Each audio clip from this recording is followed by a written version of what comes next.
Welcome to Keep It Fictional, a weekly podcast for book lovers by book lovers. Build your to-be-read list with Sadie, Liz, Virginia, Fiona, and Corrine from the Port Moody Public Library.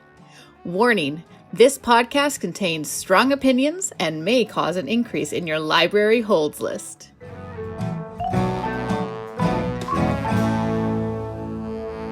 Welcome to another episode of Keep It Fictional. I'm your host today, Fiona, and I am here with my book friends. Now, I am very excited about today's topic, but I know other book friends are not so much. So I would like to say thank you to them for indulging me in this type of book that I really love and is maybe a bit of a struggle for them.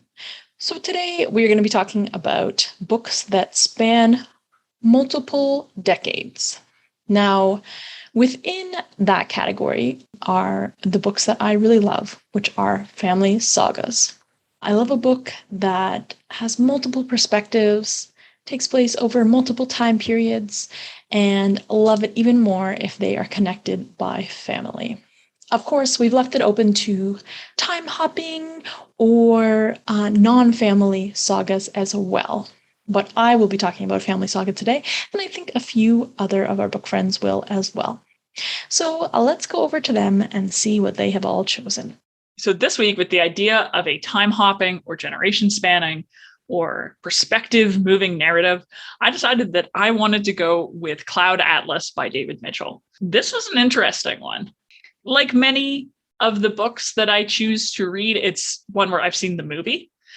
And the movie kind of disappointed me. So I was really hoping that the book was going to make up for some of the issues that I had with the movie because I thought it was such a cool story. So there's some really cool elements of Cloud Atlas, the story. Conceptually, I love a lot of the idea of these interconnected narratives, which I'm going to talk about in a little bit. It's filled with a lot of different stories that all complement each other with sort of rich differences, compelling similarities. They lead to an anti-capitalist conclusion. Like that's a chef kiss for me. I'm a sucker for stories about storytelling. And for what I would call in maybe movies or podcasts, this idea of found footage. Cloud Atlas really delivers that. Each of these written narratives are something that tangibly exist in the world of Cloud Atlas. It includes travel diaries, pulp detective novels, letters to secret lovers, death row interviews, and they take place everywhere from the South Pacific in the 1800s to post-apocalyptic Hawaii. These narrators, they're connected, and they're not just people that are completely living separate lives. They all influence each other. So we have a whole bunch of different narratives that are going on in this. The first one is called The Pacific Journal of Adam Ewing. And this follows an American man who has gone to the South Pacific and witnessed some terrible acts of brutality against both the indigenous and the enslaved peoples there, and is now headed home on a ship. And on this ship, he falls mysteriously ill. So he's in a very vulnerable spot, both in terms of the things he's just seen and also physically, he's sort of deteriorating. And he meets another character who is actually a runaway enslaved man named Otuo. And they sort of develop an interesting relationship because as a runaway, as a stowaway, there is an element of dependency that he has to have on Ewing, but Ewing needs him equally because he is struggling so much physically. And the narrative kind of explores that relationship. It explores a lot of different politics at the time, and it explores the nature of who you should trust. The second narrative is letters from, I'm going to call it Zedelheim or Zedelheim. I don't think that's actually how it's said, but I believe it's in the Netherlands, and it's with Robert Frobisher. So Robert Frobisher is he's a man estranged from his family. He is a aspiring musician, has run into a bit of hard times. And so he's looking for a way to both further his career and get a roof over his head, because he has a penchant for getting into trouble. And there's only so much his pride can take in terms of asking his parents for money or protection when they're already kind of ashamed of their son.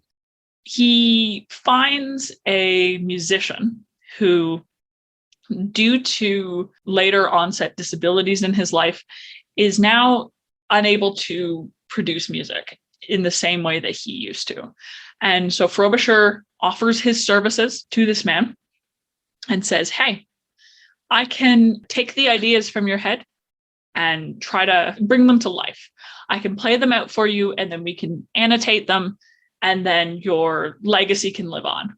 And both Frobisher and the other character, the musician, are very, very rough around the edges, I would say. And so they kind of make an interesting pair in terms of the arguments that they get into, as well as the ways in which they think about music. The name Cloud Atlas actually comes from Robert Frobisher's narrative. It is the name of the song that he eventually comes up with. It's actually told through letters to a man who is his lover. That would be Sixsmith, who appears later in the narrative as well. Sixsmith is one of the only characters to physically appear in multiple narratives. And so the letters are a very interesting, very personal exploration of what Frobisher is going through in his life, because he is writing to someone who is quite close to him as these things are going along, and so has a incredibly different style of writing than the Pacific Journal of Adam Ewing. The next one is The Half-Lives, the first Louisa Ray mystery, which is a fun pulp detective novel set in the 1970s, and it's Louisa Ray. So she's a detective. She's just got word from a whistleblower that there is a big conspiracy and a big sort of some morally questionable things that are going down at a power company. And so she, I think she's actually an investigative journalist, if I recall, and not like a straight detective, but she is going undercover to try and get the scoop on what's happening. She sees some characters show up from other narratives. She's the one who also meets Sixsmith, as Frobisher's timeline happens sort of in the earlier part of the 20th century, and then hers happens in the later part. So Sixsmith is an older fellow by now, but he is sort of helping her along as she's going through her investigation.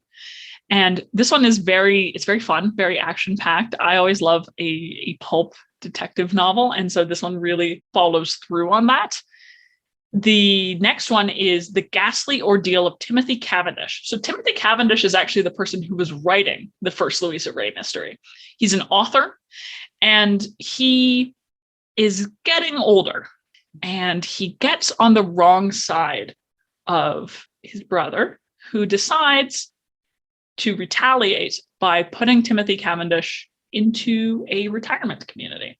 And it's an incredibly strict retirement community. It's one where they have almost no freedoms, and they are really in an incredibly vulnerable spot, as they are older folks, and maybe they can't do everything for themselves, but at the same time, they're having certain rights taken away that are human rights. And so he starts to stage an escape. I was almost going to say a heist, because this very much reads like a heist novel. It is him and some of the other residents of the retirement home protesting against their treatment and trying to leave when they have been stopped from leaving. So it is a really interesting one. And it's kind of fun that he's telling his story in this one, but he was also telling Louisa Ray's. And so the differences in writing, but the similarities at the same time, because it is the same narrator, are really cool to look at. The next one is The Orison of Somni 451. This is probably, I think, the most interesting storyline to me was Somni, who is artificially created. She was working as sort of a server in a restaurant, I think would be the way to describe it. It takes place in Seoul in Korea. It actually takes place in the Neo-Seoul, because this one is far in the future. It's far in the future in which there's this extreme capitalist ideology that has kind of taken over the world. And so she is seen as more or less a product, something to be used, something to serve the consumer is sort of the way that they see it, and something to be disposed of once she's done.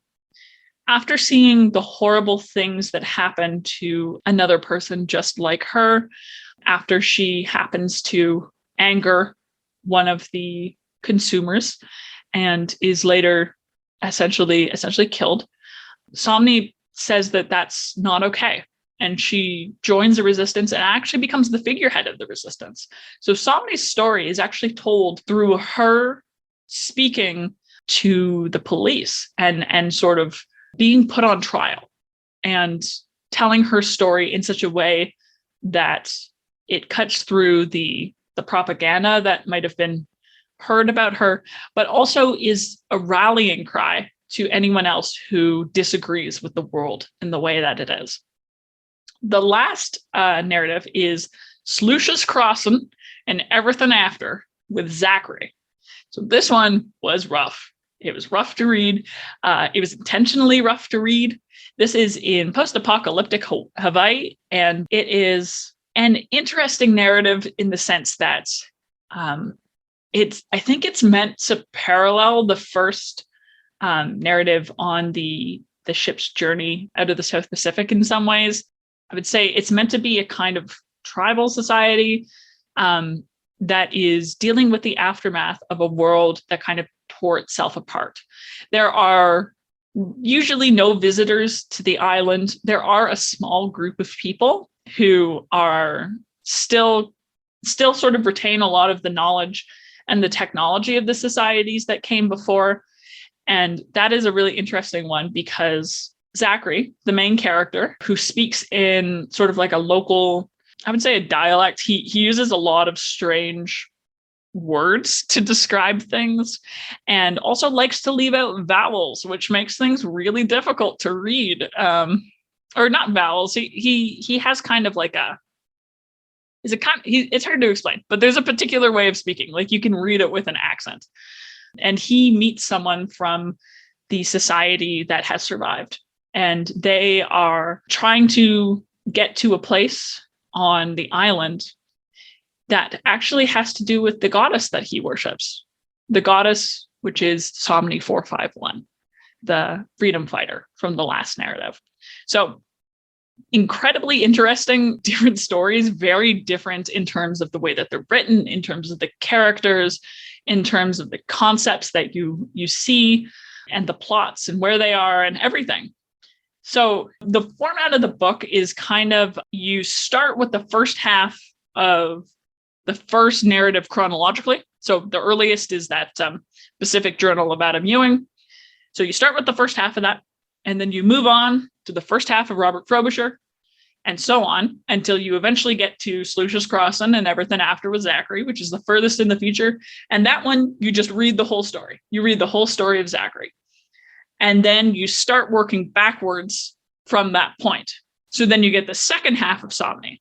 And then you get the second half of The Ghastly Ordeal of Timothy Cavendish. And then eventually, the very last section of the book is the last part of Adam Ewing's journal. So these narratives, it's interesting because you could kind of read them just as their own short stories. They don't necessarily need to be connected. There is a little bit, I would say, of like a thesis statement, and they do have some themes that go well together. But really, if one of them didn't appeal to you, all you would lose out on would be kind of like Easter eggs, I think. Because the appeal of Cloud Atlas is the fact that all of these characters are connected. At least for me, that's the appeal.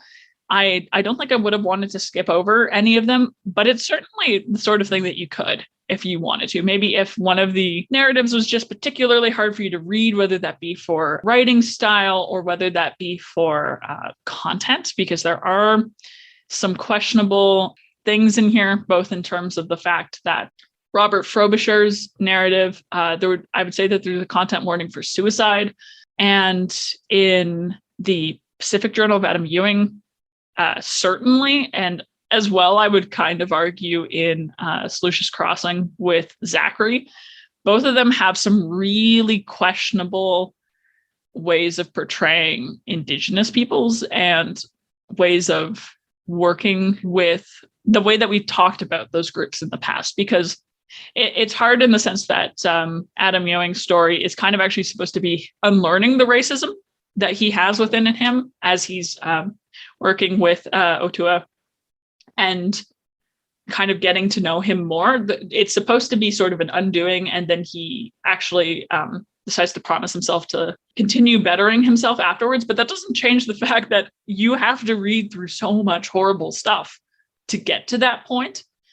And whether or not the payoff is good enough for that, I think it really depends on the person. I don't think it was for me, but if you are someone who could either skip over that narrative or understand that it's just sort of, I guess, like a bad take on it, then I would definitely encourage that you do that, because there are some really, really cool stories that are here in Cloud Atlas.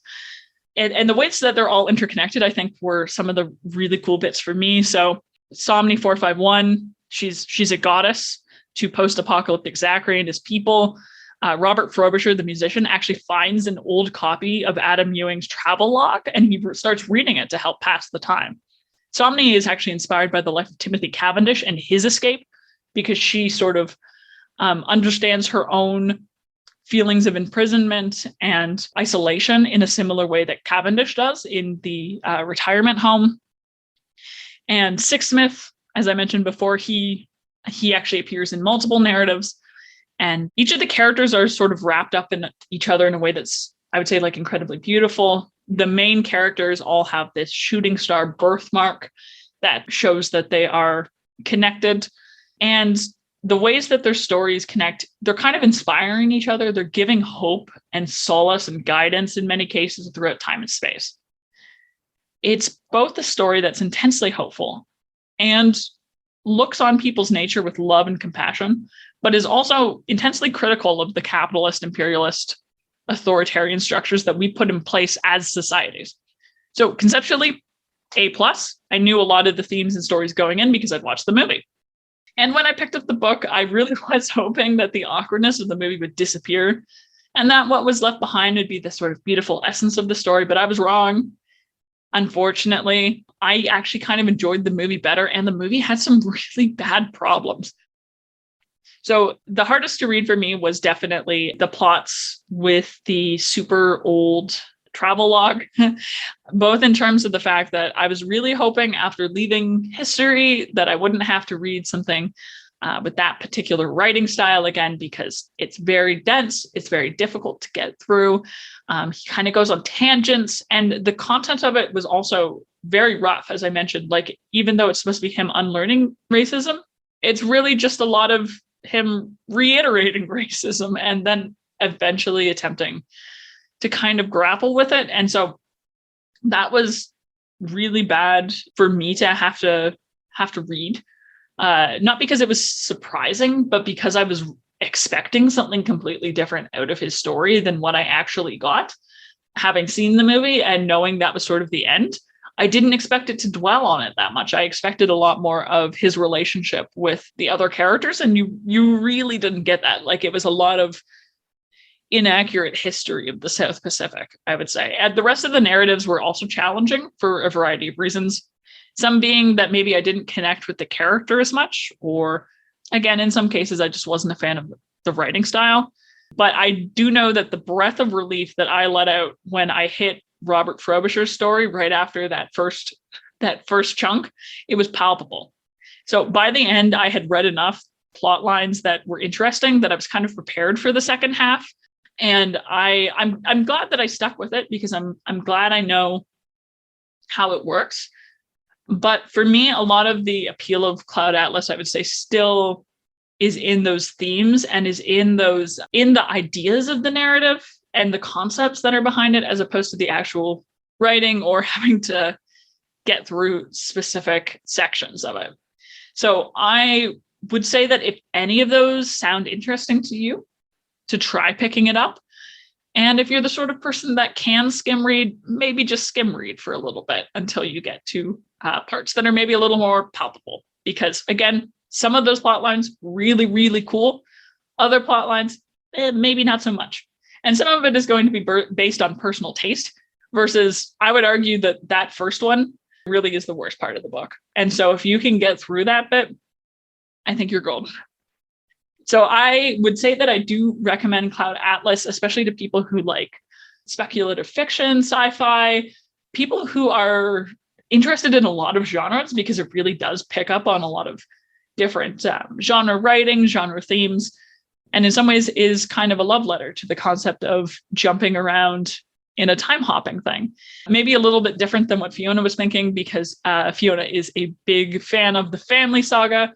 And the people aren't really related in this, although I would argue that the book kind of wants you to think of them as, in some cases, like living on in others, or as a sort of, not a literal, but like a figurative reanimation or passing down, I suppose, because they aren't genetically related to each other, but they are related nonetheless. So really interesting book. Maybe not one that I would read again. I don't know if I would recommend the movie over it, because like I said before, the movie had very different problems. But in terms of me getting the themes and the ideas, the movie is a lot faster. And so for me, this one would be a movie over book kind of thing. But David Mitchell has written quite a bit.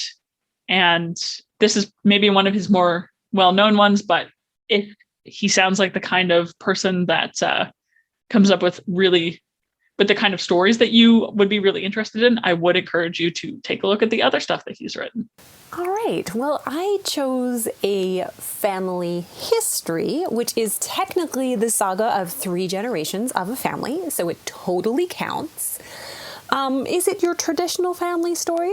Perhaps not, but it is a bit of a rags to riches and then riches to slowly undermining the fabric of society and perhaps inadvertently causing the death of tens of thousands of people. The book that I chose for this particular topic is The Empire of Pain: The Secret History of the Sackler Dynasty by Patrick Radden Keefe, who is a staff writer at The New Yorker. So as the saying goes, the truth will set you free, but first it will make you very, very angry. And I can absolutely guarantee you that this family's particular history and the truth about what they knew or didn't know, and what they confirm and what they deny, will make you furious.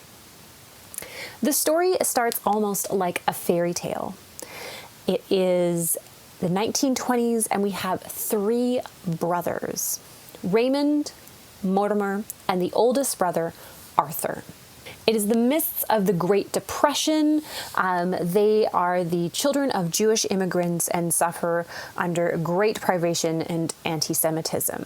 However, the 3 brothers all rise to become doctors.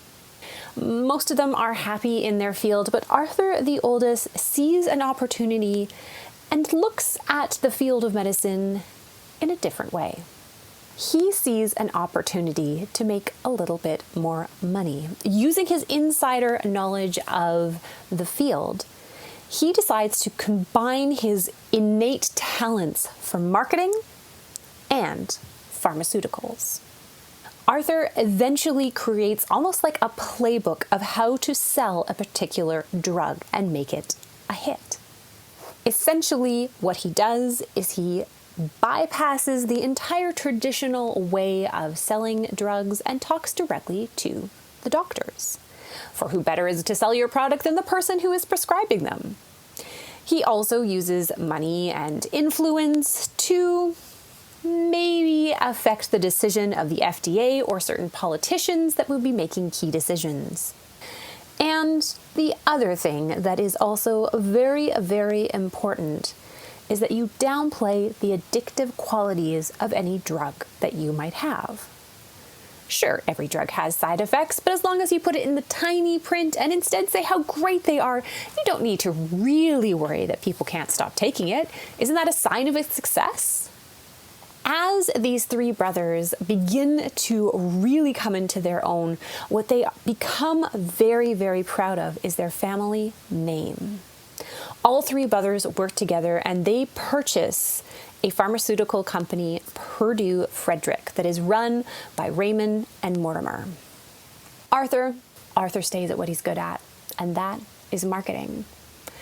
And their first big blockbuster hit of a pharmaceutical is, and I'm sure you've heard of it, Valium.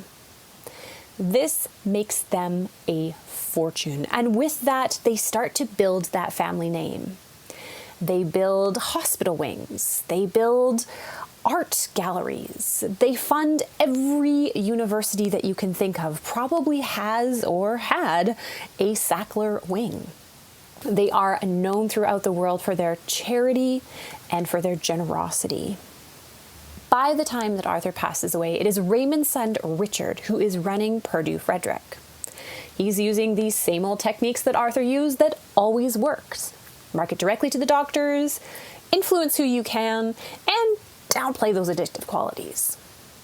But the company is looking for the next blockbuster hit of a drug, and they find it in the form of OxyContin. OxyContin, or Oxy, is, at the end of the day, a $35 billion blockbuster hit. It makes the Sacklers almost unthinkably rich. And with one hand, they take a lot of this money and they donate it to different places to raise their name in the esteem of the world. But on the other hand, they are also crushing any mention or any blame that Oxy is addictive. For all of their $35 billion, was that worth the hundreds of thousands of people dead from overdoses? Or was it worth the people's lives ripped apart by the addictive qualities of these drugs? In this particular book, Patrick Radden Keefe dives into what the family knew, what the family didn't know, who is to blame, how could they escape blame, and how they fought to keep their reputation at all cost, even turning a blind eye to the product and to the harm that they had caused in society. Empire of Pain is a family history, but it also reads a little bit like my favorite genre of true crime. It is a gripping look at how this family operated. It's got a little bit of juicy gossip. I mean, what's the point of being rich and famous if you aren't going to acquire like a ton of wives and a lot of like really fancy art? So in many ways, it reads like that kind of fun expose of a rich and famous family. But at the other hand, Patrick Radden Keefe is not shying away from the harm that this particular family has done and the devastating and ongoing effects of oxy and other opioid addictions and abuse, and asks that how we in the society today allow people who have money and influence and reputation to essentially escape all of the consequences. The only real consequences thus far at the writing of this book that the Sacklers have endured is the loss of their good name. And at the end of the day, is that enough? If you are looking for a family history that combines that element of almost like an expose of what the real cost of being rich is, as well as gaining a deeper understanding of the mechanism that allowed the opioid crisis to happen, I would really recommend picking up the entirely readable, very fascinating, and very furious making Empire of Pain by Patrick Radden Keefe. All right. So before I talk about my book today, I just want to give a shout out to another book. It's one that I was going to read for today's episode, but It was very complex and very complicated and really, really enjoyable. And I find myself rushing through it so that I can meet the deadline for today's episode. And I wasn't spending time with it, which I think it deserves. So I was going to read it afterwards. But I want to give a shout out for that book. It is called The Old Drifts and it's by Namwali Supel. It is a story set in Zambia about 3 families, multi-generations. They're all interconnected somehow. It's got hair in it and it also got a Greek chorus of mosquitoes. I thought that was amazing. So I highly encourage you to check that out, which I'll be reading after this episode. But for today, I found another book. Now, family sagas are definitely not my type of stories. They are definitely more Fiona stories. But I found my in for this by looking for a book that is deeply rooted in magical realism, which you know I love. So what I found for you today is The Inheritance of Orquídea Divina, and it is by Zoraida Córdova. This is the story of the Montoya family. The matriarch of the Montoya family, Orquídea, is dying. And so she sent an invitation out to all her kids or her grandkids to come join her in her family home one more time. They all know that the invitation comes from Orquídea because the invitation arrives in the strangest way. For instance, we have Marima, who received the invitation through a pigeon. A pigeon just flew into her house one day and dropped off an invitation. And as the pigeon was leaving, Marima yelled, "Send mail like a regular person next time, Grandma." But that's typical Grandma. Another cousin, Ray, was working late in the office and the invitation was in his inbox for the whole day. But it noticed that Ray hasn't picked it up, so it decided to burst into flames just to catch his attention. Again, classic Orquídea. And on it, it says, "The time is here. I am dying. Come and collect your inheritance. P.S. Don't arrive before 1:04 p.m. because I've got stuff to do." So on the day, many descendants of Orquídea arrive in her family home. She's been married 5 times, so she got lots of kids, lots of grandkids. And it is all time for them to go back to 4 Rivers, a place where many of them have left, but Orquídea has stayed and has stayed there ever since she set foot there. The people that lived around 4 Rivers, they all know Orquídea and they all have things to say about her. Because out of all the land where Orquídea settled, that place is always green and it seems like everything always grows there. And when you have powers like that, so what they think are powers or magic, people will talk. When it's time for Marima and Ray to go home, they decided to drive together because they live close by. And even on the drive, they were all debating, like, is she really dying or is it just another act of their grandmother? When they arrived, they were a little bit late. Most of the people are already there, but they weren't inside the house, they were all outside. When they got out of the car and they look, they see that the place has changed. Instead of the green, never-ending green that they used to see, everything seems to be withering. They can smell the rot, they can smell the decay, and the house itself is all covered in plants. They can see that their relatives are all trying to get in. They have been hacking at the plants that are blocking the way on the door. So Marima and May walk up and they're like, looking at their relatives, trying so hard to get in, can tell that they've been doing this forever. And so they just started yelling, "Hey, Grandma, we're here. You told us to come and collect. Well, we're here to come and collect. Open the door." And just like that, the vines on the door, they all recede away and letting them in. As they all piled into the house, they can hear the Orquídea saying, "Took you long enough." And then she paused. And then she said, "Haven't I told you all not to stare that it's rude to stare, but they couldn't help it.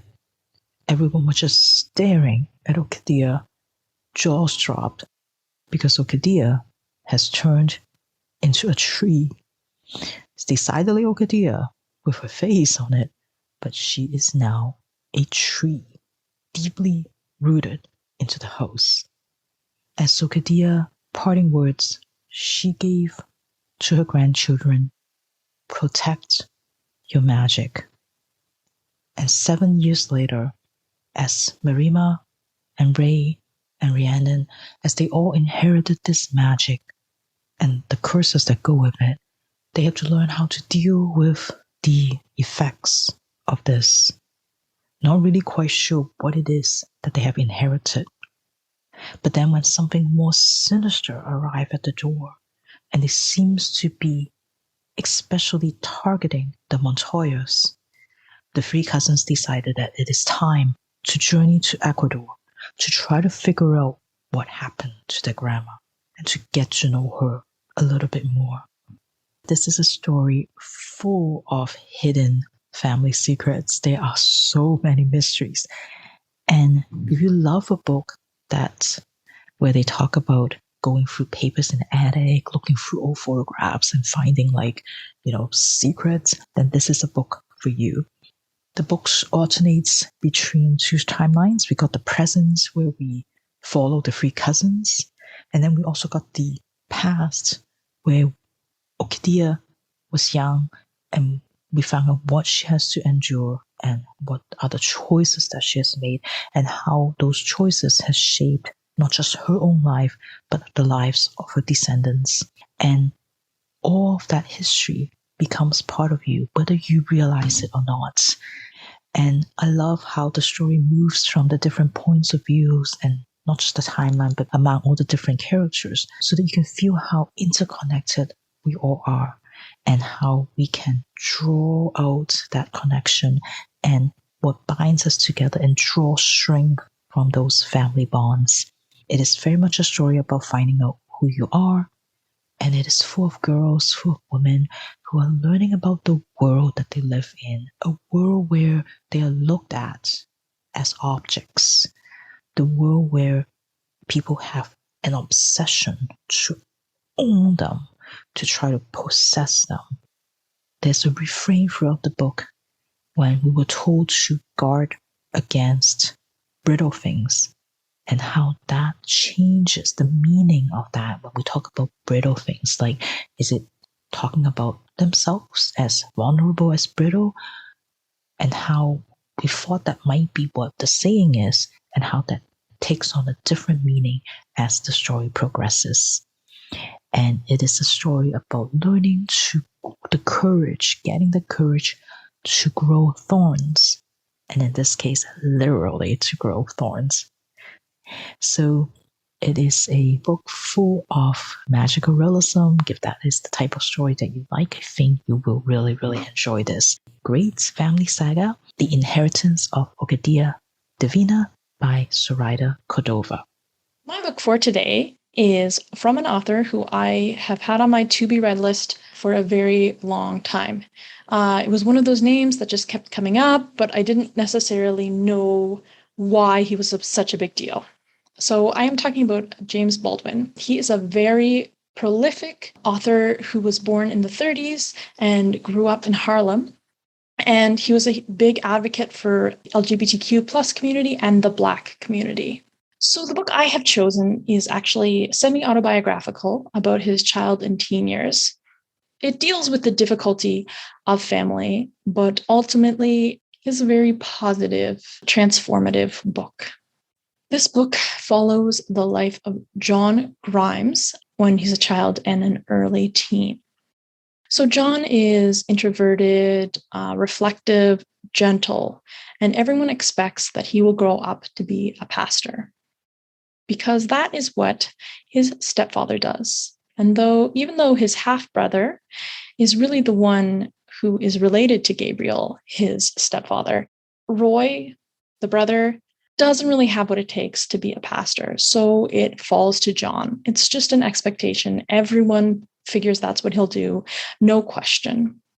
throughout this book, we see John grapple with the church. It's interesting because he's really grappling with the church, not with religion. That is like a truth to him that's so ingrained in his life, he wouldn't even imagine grappling with that. And yet he does with the Pentecostal church, which really seems to be both a negative and positive force in his own and other people's lives. In particular, a lot of the negative comes from Gabriel, John's stepfather, who is domineering and abusive and really can't believe that he would be wrong about anything. We get to meet many of John's interesting family members along with Gabriel. And the book actually is in sort of 3 parts, 2 of which are from John's perspective. And then the center part is 3 different perspectives, his aunt, his stepfather, and his mother. And through that, we get to learn about even more characters all the way back to John's grandmother. The first section is one that I enjoyed the most. Pardon me, the first part of the second section, which is Florence's perspective. And Florence is Gabriel's sister and John's aunt. And Gabriel and Florence grow up in not great circumstances. And when Gabriel comes along, Florence sees it as the end of her freedom because now there's a boy in the family who all of the hopes are going to be pinned on. And also Florence, who is almost a decade older, is going to have to give up her future essentially to look after Gabriel. Gabriel is the apple of their mother's eye, and Florence is very, very resentful. Their mother is deeply religious. And although Gabriel is kind of a hoodlum and Florence has no interest, their mother keeps pressing upon them a religious way of life. Florence rejects it entirely, seeing it sort of at the root of a lot of their issues. However, Gabriel, once their mother passes, does become a priest, and he sort of gives up this wild life that he's been living. This puts Gabriel and Florence even more at odds because they're kind of on the opposite sides of this perspective. And Florence then associates all things religious with her brother and thinks of them as unflexible. And Gabriel really has that perspective as well, the inflexibility, sort of as his religious greatness, which is really his downfall. Gabriel has 2 wives throughout the story. The first is a pious woman who is actually Florence's best friend. When Florence leaves town, Gabriel and her get together, and it's that piousness that brings them together. However, it doesn't keep them together. So in these backstories, Gabriel becomes sympathetic to us, despite the fact that later on he's such a negative force in John's life. I really appreciated that because he's such a flawed, horrible character, but we could really understand how he got there. The final part of the middle section is actually about John's mother and consequently about his birth father. So before Elizabeth, his mother, meets Gabriel, she meets Richard, who's a store clerk. And Richard's pretty much the opposite of Gabriel. He's maybe kind of enterprising, but a little bit more aloof. He's poetic, and Elizabeth really loves him. However, through sort of a tragic set of circumstances, Elizabeth ends up alone, unmarried, and with child. And so that is really the beginning of John's life. It would come back to John at the end of the book. And for me, this was a really, really full book. I really liked the way that it came full circle. And we are able to see that through all of these tragic characters in John's life that kind of were before John, what we're left with is this legacy of John, essentially. And even though they're all very tragic characters, he is kind of able to go beyond what they have. And part of that I see is like taking the positive of religion as life and letting go of the really negative and abusive aspects of it. So I know, and I've said this before, that religion is not what everyone likes to read about. But for me, I found it really interesting the way it did sort of assess, like it wasn't afraid to be negative about religious institutions, but it also didn't throw it away entirely. it was great to finally read some Baldwin, and I will definitely be visiting some of his other works. His prose are fantastic, very readable. They very much bring you right into Harlem, the smells and the tastes and you can really feel it. So highly recommend his work. And if you haven't read anything like I hadn't, I think that Go Tell It on the Mountain is an excellent place to start. You get that full sort of spectrum of multiple characters of a multiple periods of time, and get to hear what each thinks of each other in different periods of time. That is Go Tell It on the Mountain by James Baldwin. All right. Thank you for joining us today as we explore some titles that take place over multiple generations or multiple years. Again, this is something I really love, and it was really great to take some time to hear some recommendations. We will see you all next time. Happy reading! Thank you for listening. If you like our show, please tell a fellow book lover about it. You can find a list of all the books we discussed in our show notes. Join us next week for another fun book chat. Until then, keep it fictional.